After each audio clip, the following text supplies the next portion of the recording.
Hello, and welcome to the Weekly Scroll Podcast. My name is Ryan, and today we have a very special guest with us. It is Elliot Davis. How you doing this morning, Elliot? Hey, Ryan, I'm good. Thanks so much for having me. Yeah, absolutely. Thank you for being here. So for those that might not know Elliot Davis, who you are, why don't you tell us, like, who the heck are you? Where might people know you from?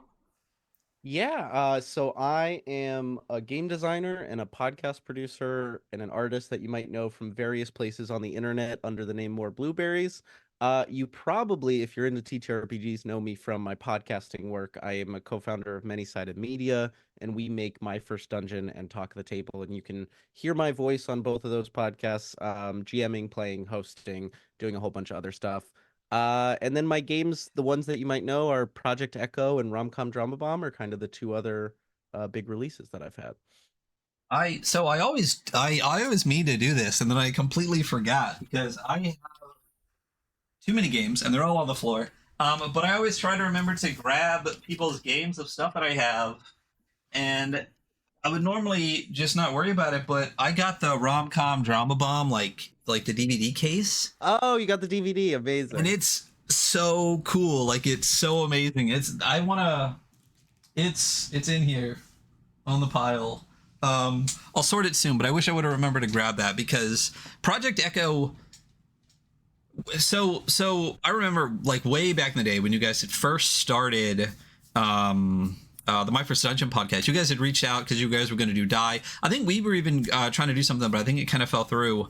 Hmm. Was Project Echo around that same time when that came out? Let me put the timeline on. Project Echo was 2023. Oh my God, what years are blending together? Project Echo was 2023, which I believe was also the year that Die happened. I believe that I did. Were those, or was it a year apart? Oh no. How many years have I been doing this? Um, uh, I think it was the same year. I think that Zine month 2022, 2023. Jesus. 2023. Zine month 2023 was Project Echo. Ah, there's the DVD. There it is. Ah, I'm Yes. so happy to see that like out at someone's house because Oh yeah, the DVD absolutely. was truly a labor of love because the had to get it printed in a different size and like I printed the labels at home, I burned the DVDs, I made the cover slip in. Yeah, really fun. Great project. Um, yeah, I So remember yeah, because I Project don't. Echo and Die were similar time periods, absolutely.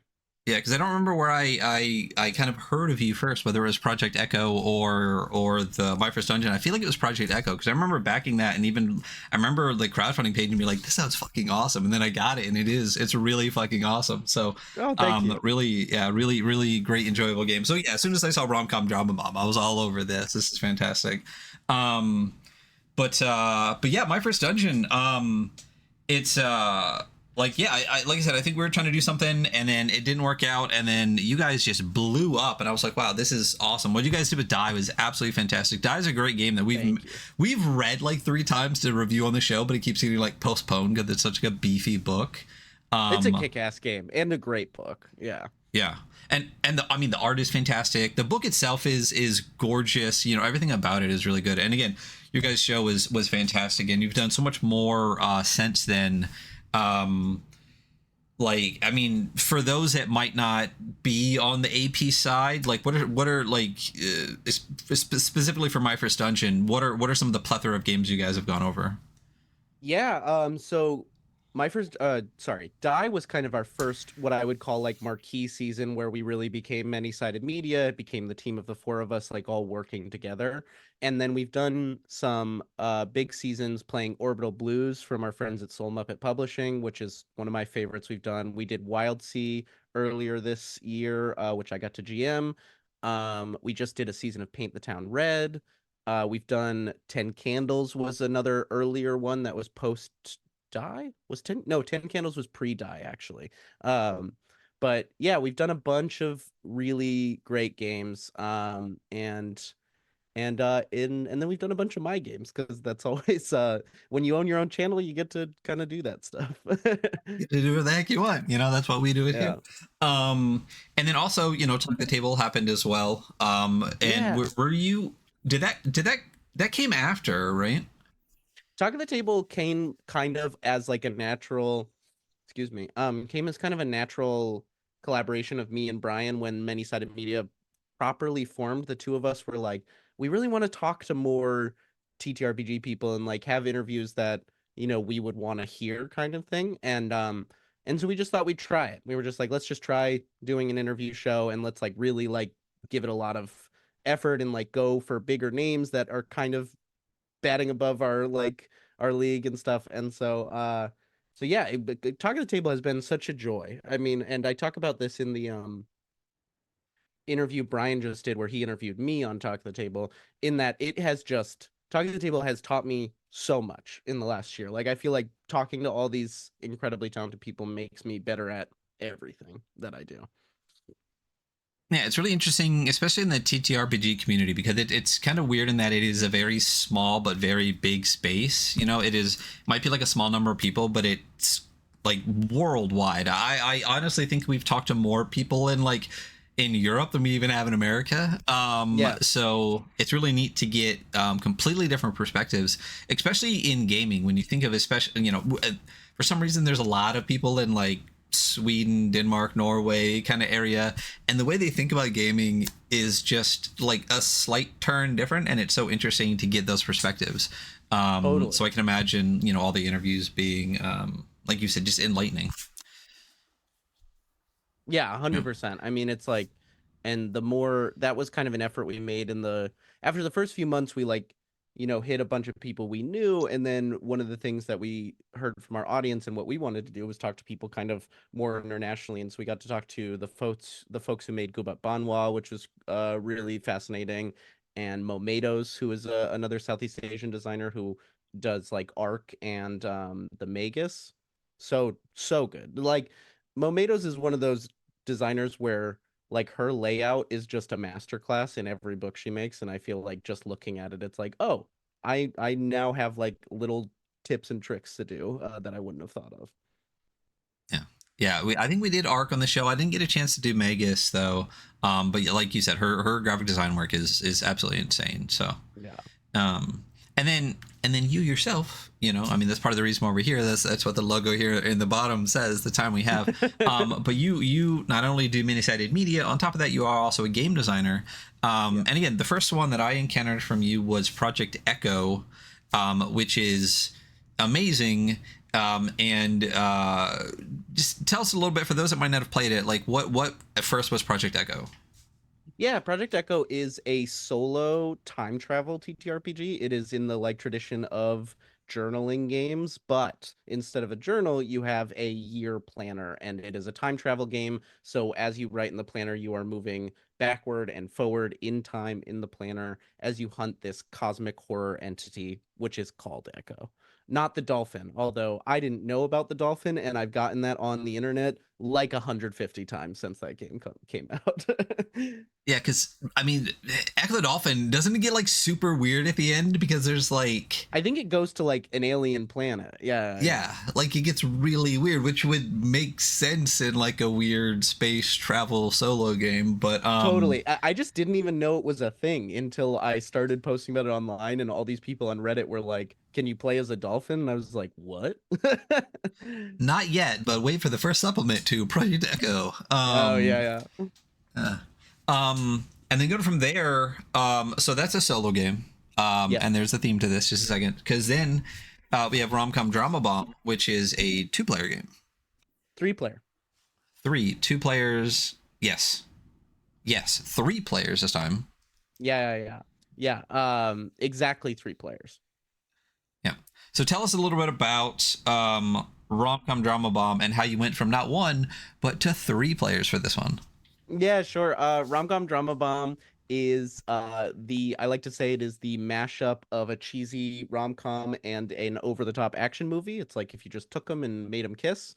Um and it is a game where you play two people who are a rom-com trope, and one person plays a supervillain of sorts that is forcing the other two to act out a rom-com. It uses like no dice, no masters, token-based mechanics, but then puts them on a time pressure so that the sort of comforting, cozy pacing of token play gets kind of ramped up to 11. But yeah, it was like Romcom Drama Bomb started with a name, and then it was like, what is that? And I came up to this idea of like a Doofenshmirtz-esque figure forcing people to like fall in love. And then it became like, okay, this is always three players, and that's what it has to be. Gotcha. And then the game that we're eventually going to get to today that we're talking about is a game that you currently have on BackerKit, which is The Time We Have, which is a two-player game. So now we've hit one, Yeah. 3, and 2. I did it in the wrong and order, I know. yeah, if you would have done the 2, then the 3, then you could have moved on. Yeah. So before we get into that, I guess to just kind of iterate on the theme, what draws you towards these, like, I want to say like non-traditional, I guess, for those OSR people out there, but Sure. clearly more story games, clearly not for like big groups, you know, again, one player, two player, three player, specific numbers, things like that. Yeah, I taste wise, I've learned that I'm really drawn to specificity in games and games that are trying to go after like a really particular experience. And that kind of goes back to one of the first games that really like lit my brain up was 10 Candles, which we played on My First Dungeon. And 10 Candles is just one of those games where it's like it tells you exactly what it is from the jump. It is a tragic horror role-playing game, and you will die at the end of it, and like it is this very specific tight 10 scene story. And then I got into the work of Jay Dragon with games like Wanderhome, and specifically and especially games like Yazeba's Bed and Breakfast, which we played also on My First Dungeon, which Yazeba's Bed and Breakfast, I like unlocked something in my brain about games and like, oh, you can do that in a game kind of thing. Um, and that's largely why there are specific villains in Romcom Drama Bomb, is because Yazeba's Bed and Breakfast makes these real specific character playbooks and asks you to embody them and like not really put too much choice on it. But because of that limitation of choice and because of the specificity, you end up in this very fun, constrained space of role playing creativity where you make choices and do things that you never would if you had the freedom to just character create whatever you wanted. And so this was all kind of a subject of taste. And then I find myself to be a really narrative focused person, like really like tight, like I'm a huge movie person, always have been, and I love the tight narrative experience of watching a movie, and I think that I often am emulating that in games of like this is a this is a one night experience, this is a this is a sit down and do sort of thing. And I think that it comes also from doing AP. Like I think the more I make AP and the more I think about making like an arc of a narrative in a show with games, the more I think about making games that make that easier for people. Yeah, it's weird. It's not weird. It's an interesting thing to think about, you know, because especially again, a lot of the people in our space are very, let's call it quote unquote OSR, even though you can hear plenty of my other rants about why that's fucking dead. But it's very not just the here's a structure of a game and then an open world and it is dangerous, go play. Swords and shields and make up, you know, whatever you want as you go. Like you said, 10 Candles is a fucking amazing game. I love that. We've played it on the show. We've played it, you know, off the show and everything like that. It's really fantastic. And games like that and like Fiasco is another one that I think is to me is really similar. Like you said, it's very much narrative focused. It very much is themes. It very much is, like you said, 10 Candles has those 10 scenes and that's it. Fiasco has, you know, some stuff, the turn, and then it all goes. Yeah. It's really interesting. And as you said, from like an AP standpoint, if you it's a lot harder to have someone on and be like, hey, we're going to do this open sandbox adventure and we're going to stream it. It's like, yes, but we only have 3 hours. Right. So In it's an a little audience, different. you know? Right. So Was there a time prior to that, prior to getting into like making Project Echo and Romcom Drama Bomb UZs, like you said, where you were more of kind of like a trad or OSR player, and there was a shift, or did you get kind of into gaming kind of through that lens? Yeah, I was actually I was a 5e player first. I discovered 5e during the pandemic. I had a friend who had played some Pathfinder in college and wanted to like get back into, tabletop. And so me and him, he was my roommate. He's actually Behold, who is the musician I collaborate with and we collaborate with on My First Dungeon a lot. One of my oldest friends.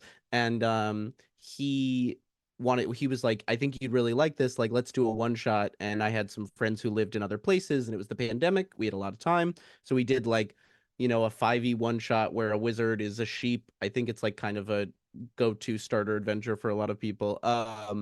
And I just was really excited about it. I had never played any kind of TTRPG before, and it was just like, wait a second, like what is this? And then we started running like, me and two of my friends all had campaigns going, and we would rotate through our campaigns every week over the course of the pandemic, where it'd be like, okay, you get to schedule one next week, you get to schedule one the week after.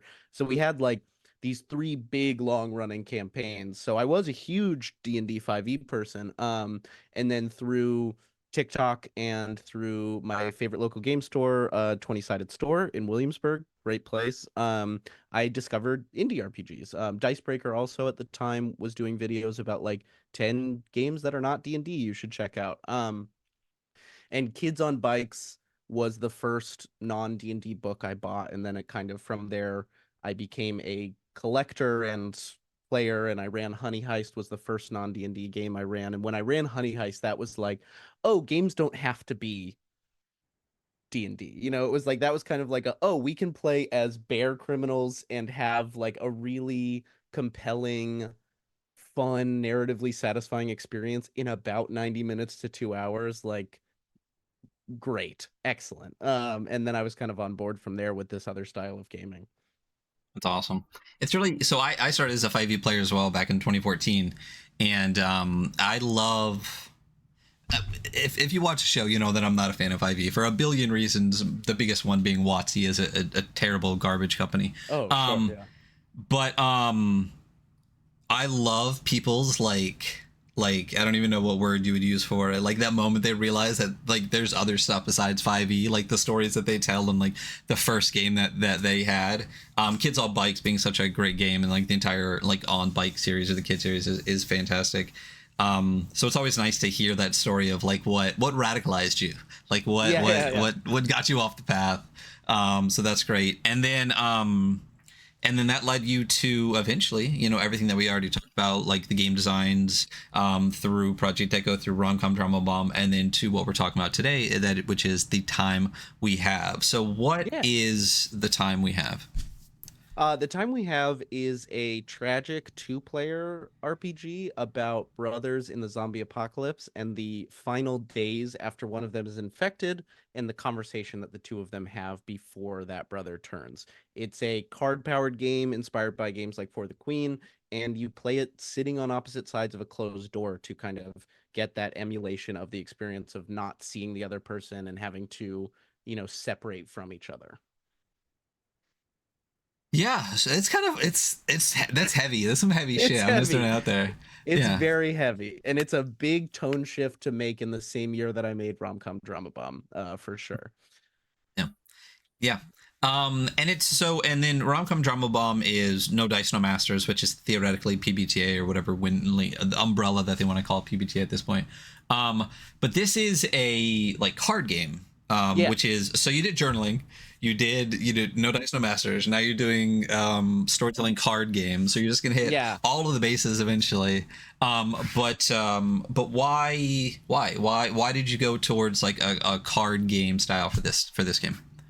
Yeah, so this game idea is in its first little when it was first a little glint in my eye 2 years ago. It was a short note on my phone that was when I was really into solo games, really into solo journaling, and I had a note about, a solo game about processing someone's turn into a zombie. Like that was the first nugget. And then it was, no, this is actually a two-player game, and it's using playing cards, and you split the deck like, hearts and diamonds and spades and clubs, and you're either reading them or passing them, but I wasn't still quite kind of on board with it. Um, and then late last year, I came to the realization that for me to get excited about this game, it has to be more specific. I need to be more excited about writing it and like really feel like I need to write it. And then the idea came of like, what is the single most devastating relationship for me that I would have to process this through? And it was my brothers. And so I was like, that's what this game is about. This game is about specifically brothers and the weird relationship that a brotherhood entails, and having to go through like a hard thing in that. And then at Breakout Con in March, I played For the Queen for the first time, which was a game that I had heard a lot about. It's like a designer's game in a lot of ways. Like I feel like every designer cites this game in some way as like opening up something in their brain. Have you played For the Queen? I've not same as you. I had heard about it forever, but I haven't got a chance to play it yet. No. Highly recommend. Especially it's a great game. Like if somebody you're at a con or something and somebody has it, it's a great like pull out and play game. I played that game, and what For the Queen does is a magic trick of the rules cards being, as soon as you open the game and you start reading those rules cards, you're playing and you're in the like magic circle, and you're getting into it. Like you pull that first card and it says like, go around and read these cards one at a time. And then the next person goes, and then it's like you're right in the fiction, and it's like the kingdom is at war and the queen has to go on this thing. And then the third card, which is this one that my friend Viditya Valetti, who's an incredible designer, really loves and has like totally gotten me on board with loving, is she chose you for this mission because she knows that you love her. And like that statement holds so much power and gives you so much context for like who your character, no matter like what else emerges about your character in play, she chose you because she knows that you love her. It just like hits so hard and like makes this real specific decision about you. Um, and so For the Queen just kind of broke my brain. And I was like, this is so powerful. This is such an easy way to get somebody into role playing. You don't have to reference. I love playing card games. I love tarot card games. Like obviously Project Echo is a lot of pulling playing cards, pulling tarot cards, and referencing things. But when the game is on the cards, you don't have to do that referencing. And so we also had the opportunity to speak to Alex Roberts over the summer, and I got a lot out of that conversation of like what goes into good prompts in this kind of game, and like how Alex thinks about the activation energy of playing games, and how she is more inspired by like folk card games, like old deck of card games, and the ease of which you can just pick up a box of cards and play a game so quickly really, got me. And honestly, this game was going to be a book until like August. I was still thinking it was going to be a book and using playing cards. And then I just like was thinking about the game and talking it out with some friends, and I was like, I think it's gotta be a deck of cards. I don't think this game will ever like work as well if it's not just cards. And then I just priced it out, and it made the budget way higher, and I was terrified to like go into this like bigger endeavor, but as of today it has worked out. But yeah, so that's kind of the journey to getting to cards. It was like ultimately this is the best possible way to help people tell this story with the least amount of friction possible to immersion and to play and to role play. Yeah, that's great. I mean, quick shout out for Vidita Valetti as well, because Bloodbeam Badlands is an insane game, and I cannot Oh, wait it's for so it to come sick. out with World Champ, who is also one of our favorite people in the entire world. So, I'm very excited for that. So we'll see when that comes out. I've had a Um, chance to play some of the updated stuff, and it rips. It really it's rips. it's so funny because we rarely on our show, because primarily we still do interviews, but primarily we try to do reviews. And we did the PDF of Bloodbeam Badlands, and it was like an in progress, and we don't really often do that. But when I read it and then I gave it to Hunter, we were like, we have to fucking read this on stream, we have to talk about it. And like our biggest takeaway after we read it was like, we need more of this, like please finish this game, like we will do anything we can if you just finish this game. So I'm Yeah, very happy that that is happening. it's okay. um I'm gonna go bully him that this came up after and that he needs to get to work on the yes. finishing touches because he's Yeah. close. Yeah, tell him. You know, give him wrap it up, and then I was gonna say come talk to us, but yeah. We will be happy to review it again and play it for sure. But as we said prior to talking about the card gameness of it, we talked about how fucking heavy this shit is. Yeah. And it's quite a lot. But why don't you so going through it's going to be a deck. It definitely leans kind of towards that like journaling game aspect, like you said, because there's prompts and things like that, but it's two people through the door. But if you go to the backer kit page, which we'll go into a little bit, you can download the print and play demo. So go check that out. But talk to us a little bit about actually playing the game. I know here on the thing there's prompts, perceptions, infection, those kind of things. Like what are the steps to actually getting through the game? Yeah, so obviously there's a set of rules cards very very inspired by For the Queen where you read those and that helps you establish what apocalypse are we in, like what's the nature of the zombie infection we're dealing with, which of us is infected and which of us is older. Those are kind of everything you establish.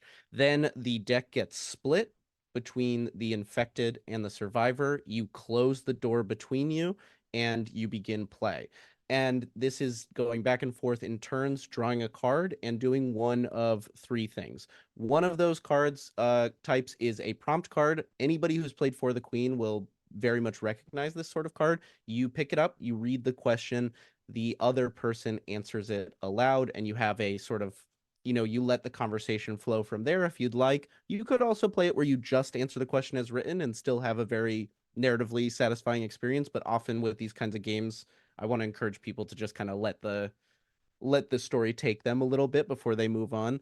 Um, the other kind of card, which is my favorite kind of card in the game, is the perception cards, which these are cards that when you draw them, you don't read it aloud. You simply pass it under the door for the other person to pull and read.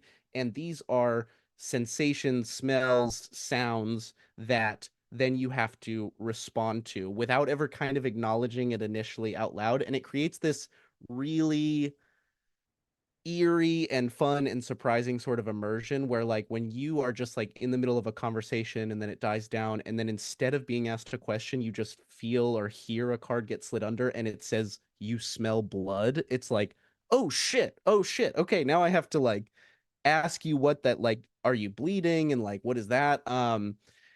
It's proven to be some of the most fun moments. Fun is a hard word with this game. It is a very good game, I believe. I don't know that it is always fun. It is like it's good, it's narratively satisfying. It can be very heavy, it can be very cathartic. There is fun to it as well. It's kind of weird to like I sometimes feel weird throwing the word fun around when it comes to this game because it is so heavy. Um but yeah, the perception cards are great. And then the third kind of card is the infection card. And the infection card is only in the Infected Brothers deck. And these do two things. So in the fiction broadly of the game, the infection takes 6 days or less to take hold. And so there are five of these infection cards. Each of them signals the end of one of the first 5 days. And then obviously the sixth day would be the end of the game. Um, these end those days, you pause play for 30 seconds. They also give the infected brother role play instructions to kind of change how they are role playing to emphasize the fact that the infection is getting worse. So, one of them, for example, is the infection makes you angrier. Take the next question your brother asks you the wrong way. So, it gives somebody that kind of permission to like go over the top in a way that they might not if they weren't told to. Like there is a kind of player who, when asked a question, if it feels right in the narrative, might be like, I'm going to take this the wrong way. But when you're told to, again, this is that idea of putting constraints on your role play, and you get to do sort of surprising things from there. And then the single most devastating card in there is an infection card that says, um, the infection makes you hunger. You need your brother to open the door right now.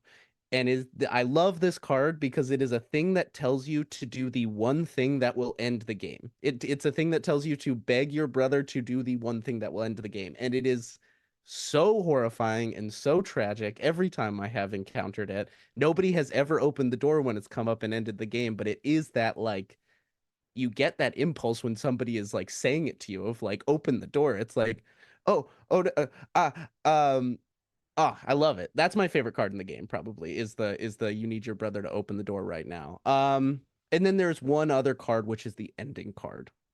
This game always ends the same way. It is a card passed from the infected brother to the surviving brother silently, and it just says, "Do you open the door?" And that is the final question of the game. That is where the game ends. It's not it's fun. It's funny seeing you smile like real big when you're like, this is the most devastating card in the game. Yeah, I'm a It's sicko. I'm a horrifying. sicko. Yeah, yeah, Hey, yeah. listen, I'm right there with you. This is fucked up and awesome, and I can't wait to get it in hand. Um, one of the things I really enjoy about your game design is that like a little bit extra, like Project Echo is a journaling game, but you decide to make it and not just that, just like the time travel stuff, but you're like, but it's in a planner, like there's that little bit more. And with this, it's the things like the perception cards, and actually being like, this isn't just a journaling game, you're actually, I need you to actually sit on two opposite sides of a door, and you're going to slide stuff back and forth underneath. And even going so far as the knock for safety, like the X card Yeah. variant, which X cards are great, safety tools are great. Everyone should use them. You're not too cool to use safety tools, people. But it's always nice when you can use a safety tool in a way that doesn't feel like you're screeching everything to a halt and everyone's like staring at somebody. Totally. So the not so what is knock for safety? Yeah, so knock for safety is a three knock system. Precisely because in this game you can't see the other person, you don't have a shared table space. The X card, while I love the X card as a safety tool, just was not going to work for this system. You can't tap the X, you can't verbally saying I'm going to X that would like, especially because you can't always hear each other super well through the door, which is kind of part of the immersion that like it's verbal safety tools. I just decided we're not going to work. So the knock safety card is a three knock system. One knock is very functional like an X card. It is, I want to move past this, I want to end this particular discussion or topic, or I want to skip this card. It is a let's fast forward, let's move on. Script change is another safety tool that inspired a lot of this. Two knocks is I want to pause play and talk out of character about something that happened, make sure everything's still feeling comfortable, and then we will resume play defiantly with two more knocks. And then three knocks is a full ripcord. No questions asked. You knock three times. Let's open the door. We're done playing. Maybe we'll start playing again, later today, but like for now, that is the full ripcord on this story. Um, and it's nice because it's like it is a thematic way of using safety, like where like you have like it's a very easy tool, it's a very quick thing you can do. And also, like I said just previously, you have like some cards like the one that I was talking about before, where it is like you are verbally telling the other person you want them to open the door, which if a safety tool was verbal, could be misconstrued as like, I'm having a bad, unsafe time in the game. Please open the door. But when you're doing that and you're not using the knocking system, then that gives the signal to the other person of like, oh, we are in play, we are in role play. I don't need to worry about your safety. So yeah, that's the knock system. So each player gets one of those cards. Yeah, and like I was saying, just the thought that goes into stuff like that beyond like you could have literally just had an X card you slide under the door. But making it thematic is so it's clever. It's so clever to not only have a good adaptation for those nonverbal cues since you're literally not looking at each other, but like you're at a door, so like knocking kind of like feels like the thing you do at doors. So it Right. really makes sense. Um, and then I know, so it says there are 10 door cards, which Yeah. defines the zombie apocalypse. So, like, what are the different types of zombie apocalypse ellipses that people Yeah. could have? Well, so it's interesting because I've heard a couple pitches from some folks, but ultimately the door cards will be, pieces of little microfiction on one side and a corresponding door illustration on the other. You can choose these. This is another pulled inspiration from For the Queen, which has queen cards, which help define your world. And I don't actually know what all of these zombie apocalypses are going to look like yet because I have 10 guest writers and 10 guest illustrators who are going to be collaborating to make them.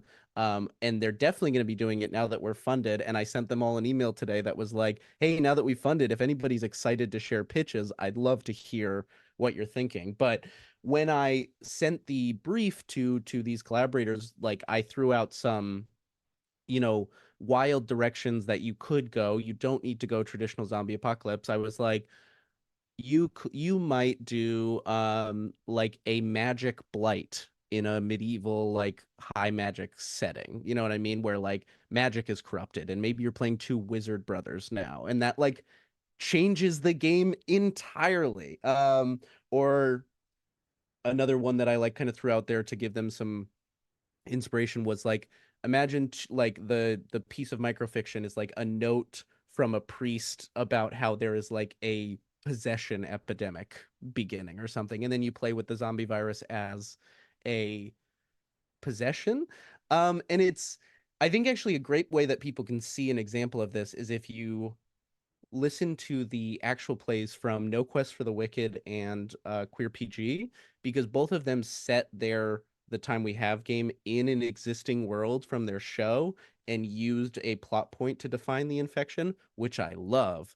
And the No Quest for the Wicked folks, specifically their infection was this kind of cosmic horror deity infecting the mind of the infected brother. And so it was this live processing of like these impulses in his head to do certain things that he's dealing with throughout, and he has these sort of chilling phrases he says and stuff.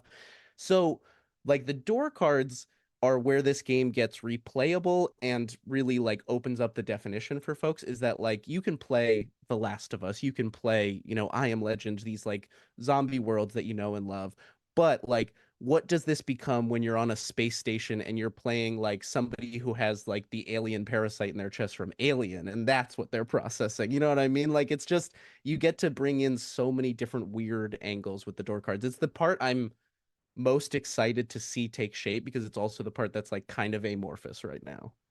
Yeah, it's really neat that it is amorphous. I have the list of or the image of the guest writers and illustrators on the screen right now, but the whole game sounds awesome. That's the part I think I'm the most excited for because like you said, the possibility of opening it up for so many things, but also just in like a design and play sense. If it was just zombie apocalypse, people would play a lot of zombie apocalypse. Yeah. But the fact that you have 10 things that are different makes people go, wait a minute, I have 10 more ideas that I could do, and we could play this a million different ways just by being like, you got bit by like a vampire or something, like you got bit Right. by a werewolf. You have the whole plethora of classic monster lore in front of you to do it and beyond. So really fantastic idea to give the game legs for a long time. Yeah, and I know from some folks who played the game at Big Bad Con, told me that a couple of the people who were there when they were playing were already writing their own door cards after they played it at the thing. And I was like, oh, that's so sick. I don't know why I hadn't thought somebody would just do that immediately, but I was like, oh, that's so sick. Like I would love to see like what they write. So you're right. Yeah, it's not only options, it's permission to like tweak the game to your own setting. Yeah, which is always nice to have. If anyone that's in the TTRPG space, it's like we don't need to give you permission theoretically to hack shit. But it's always nice to have it at least once in there, just be like, sure, yeah, go for it. Like, Yeah, yeah, yeah. some people like that little bit of permission. Um, so the game is a deck of cards, and I know you said previously that you like you're a fan of tarot cards and stuff like that because it is a tarot sized deck of cards, correct? Yeah, the actual format size is Terra. Yeah, Yeah. 2.75 by 4.75 inches. I'm sure you had to say that a lot to try to get those printed. Yeah, yeah. Um, so as far as the pledge levels, like what can people when they go back this on BackerKit right now? Because like you said, it is already funded. It is over $15,000 for a 2-player card game. I'm so excited. We talk a lot about I back too many fucking projects, and we talk a lot about projects here on the show. And BackerKit is becoming more and more and more popular and more Yeah. sustainable as far as things like that go because $15,000 for a project like this is fantastic, and it's really nice to see it able to make that kind of money off of Kickstarter. But when they go to the BackerKit page, can they get from this project? Yeah, so you can grab a PDF copy of the game for $20. You can grab a physical copy, everything you need to play the game, for $40. You can bundle those together for 50, which I did have somebody ask the question about why don't I just bundle it with the base game?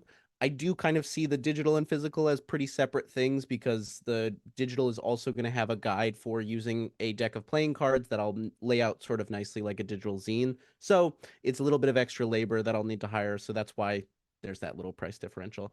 You can also get 2 physical copies for a discount at $60 in a very cutesy tier called Four Brothers. Um, you can get the special edition deck, which will be in a magnetic book box with an alternate silver foil cover, very minimalist. Essentially, I wanted to make a version of the game that is an art piece that does not have any of the stuff that I'll have to put on for retail, so that it is something that you can kind of display on your shelf. The way I put it is like this is the thing you turn sideways rather than, or you turn front ways rather than put in sideways on a shelf. Really excited to work with Ripley, the illustrator, to design the alt cover for that. They have some cool ideas. And that special edition will also contain 3 additional door cards that I will write because I have a lot of ideas that I want to, cram into the game that I couldn't fit into the base version with all of the incredible Murderer's Row of contributors. For $150, this is the throw more money at the project because you like it. But in exchange, you get a limited signed edition of that deluxe copy. I will put a small, signature plate. It'll be numbered and signed as like a Kickstarter exclusive. And then if you're feeling nasty, you can pay $500 to play the game with me. And I think so far my mom has backed at that level. So There you go. You got to listen. You got to throw it out there. You never know when someone's gonna just drop you that. never know. You never know. We a lot of projects have been like, we threw this out there because it's ridiculous, and we got 5 people to back it. So, but the Four Brothers series is kind of shit I was talking about earlier, where I was like, you just have these like little clever extras that in all the stuff you do, and even having like, yeah, just do 2 decks. Like that's a great thing to have for like a 2-player game, and it was. I laughed, I think, out loud when I saw that tier there. So that I'm glad.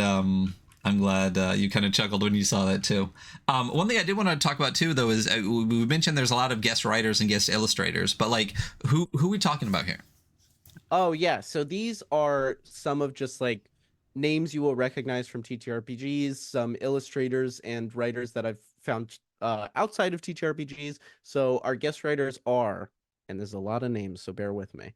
Harlan Guthrie of Malevolent fame, Caleb Zane Hewitt, who you might know from Triangle Agency, Jay Stroutman of Planet Arcana and currently working on A Fool's Errand, Kendrick Smith of Tales Yet Told, Kyle Tam, known for such games as Mariah, Viditya Valetti, who we've just talked about today, Caro Assertion, who wrote I'm Sorry, Did You Say Street Magic, amongst many other cool games, Taylor Navarro, who made Not Yet, which was a romantic game that came out around rom-com, so we were sort of romantic game buddies. And then Dylan Appelian, aka Super Dylan, who is a dear friend, host of One Shot, incredible game designer in his own right.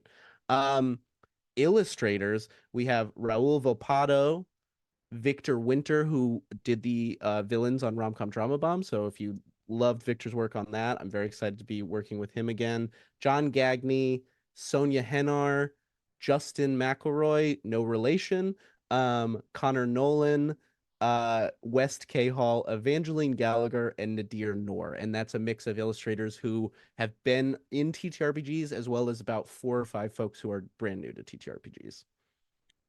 Yeah, I think Murderer's Row is the right thing to call that. I mean, just the spread there. First of all, I mean, putting them on the cards was a fantastic idea too.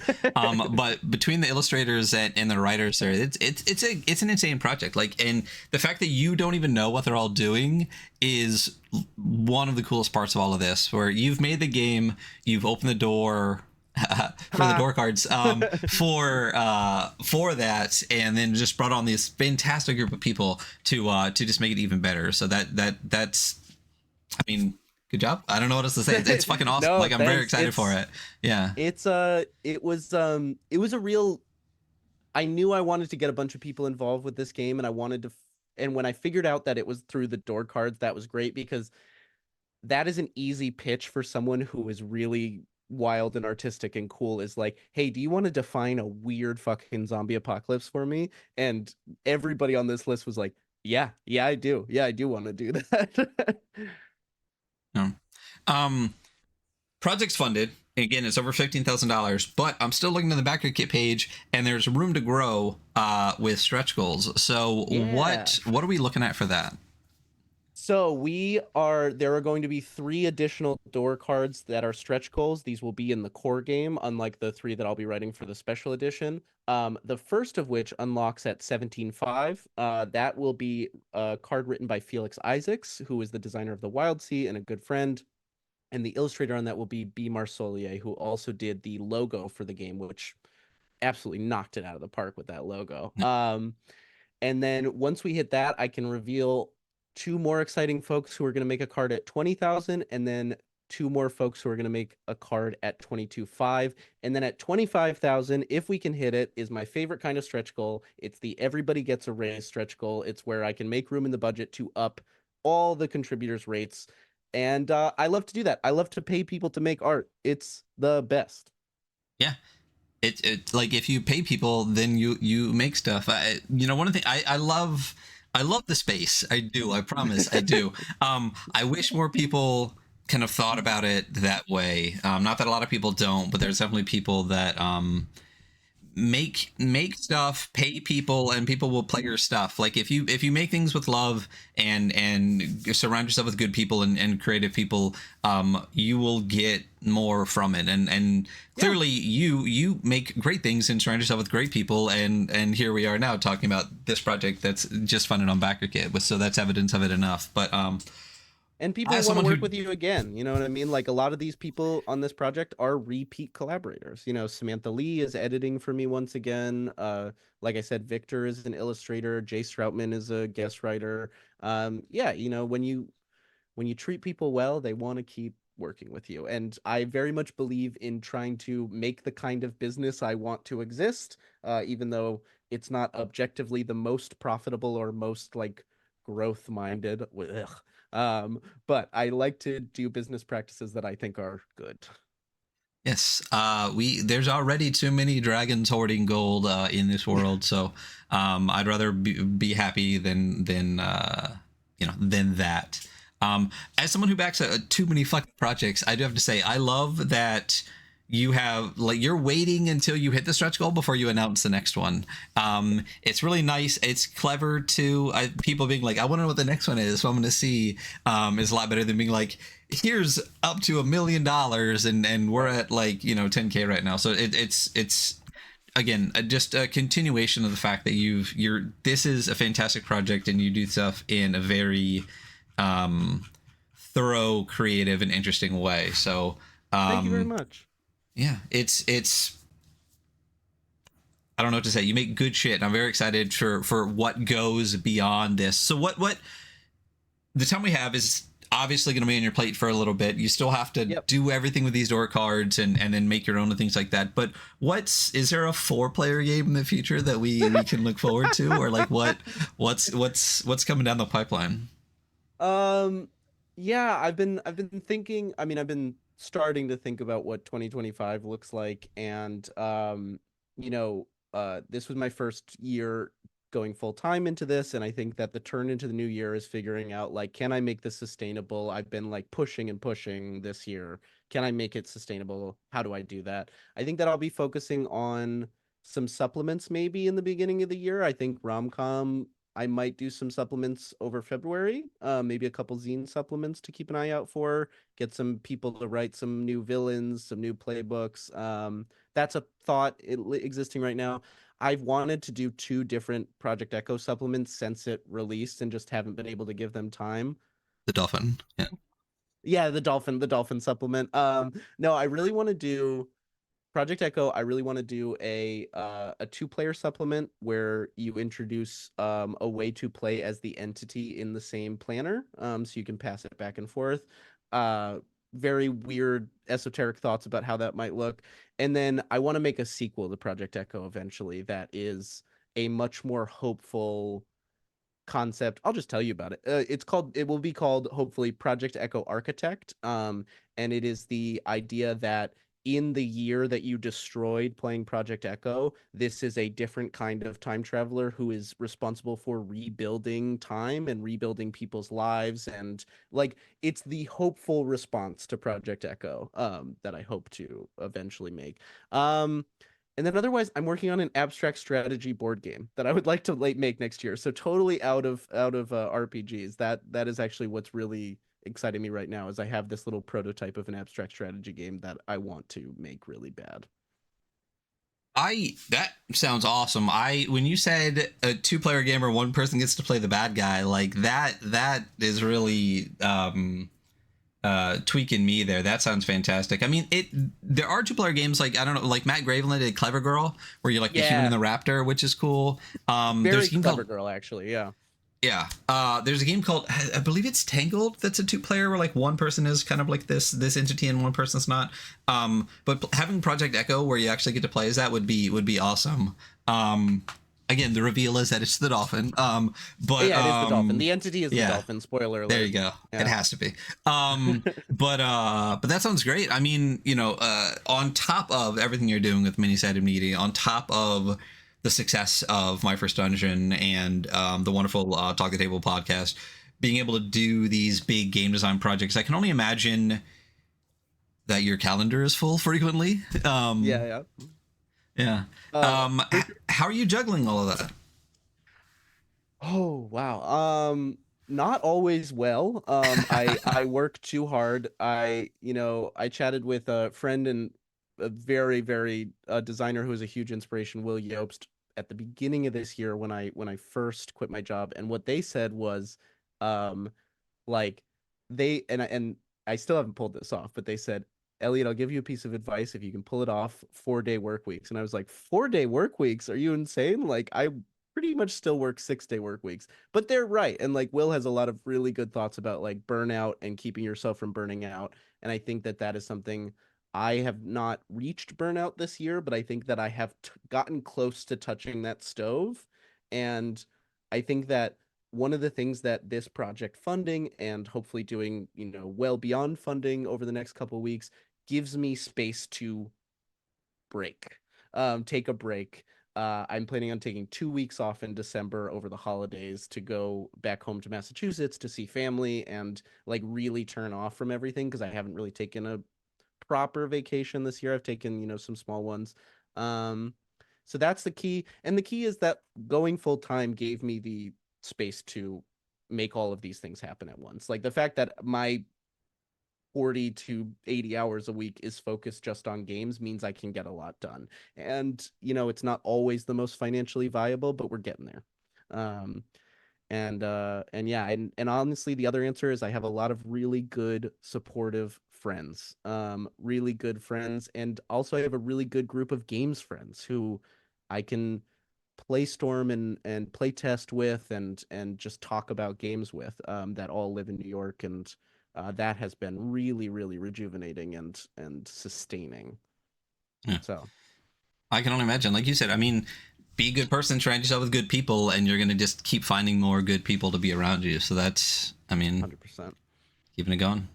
So we've already said the time we have is on BackerKit. I'll make sure sadzombie.com. Yeah, said zombiegame.com.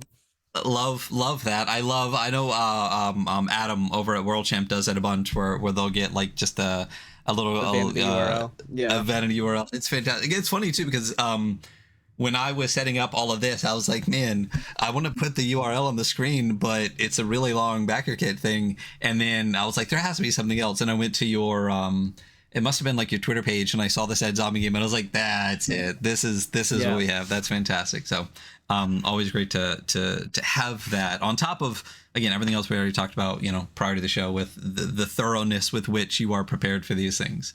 But besides that, zombiegame.com, which is where they'll go to the time we have, like, where can people find more of you, more of mini-sided media, all of those things?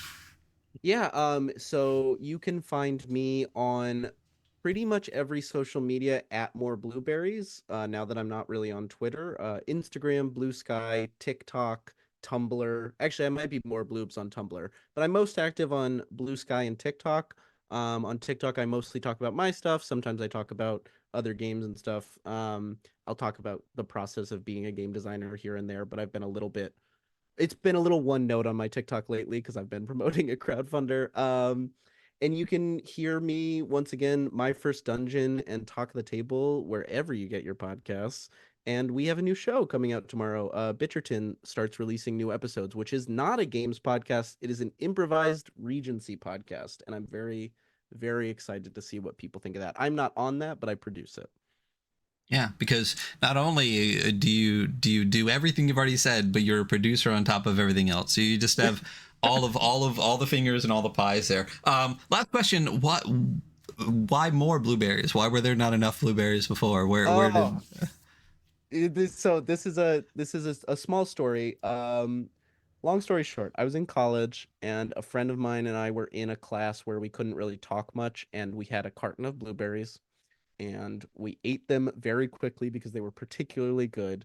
And my friend flipped over the carton and wrote quickly in pen more blueberries on the back of the carton. I took a picture of it, I posted it on my Instagram, and then something broke in my brain where I decided that I needed to post the words more blueberries in some fashion on my Instagram every day for like a year.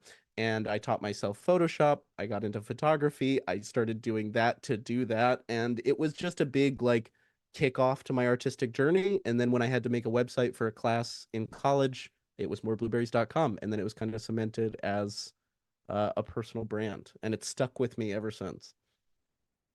Well, listen, if anything's gonna do it, I'm glad that the blueberries got you on the path to where we are today. So, hey, listen, it was so nice talking to you. I'm very glad that you were able to come on the show and we got to talk about this fantastic game. So, thank you so much. Yeah, thank you so much. This was really a great, easy chat. Super fun. Thanks for giving me the space.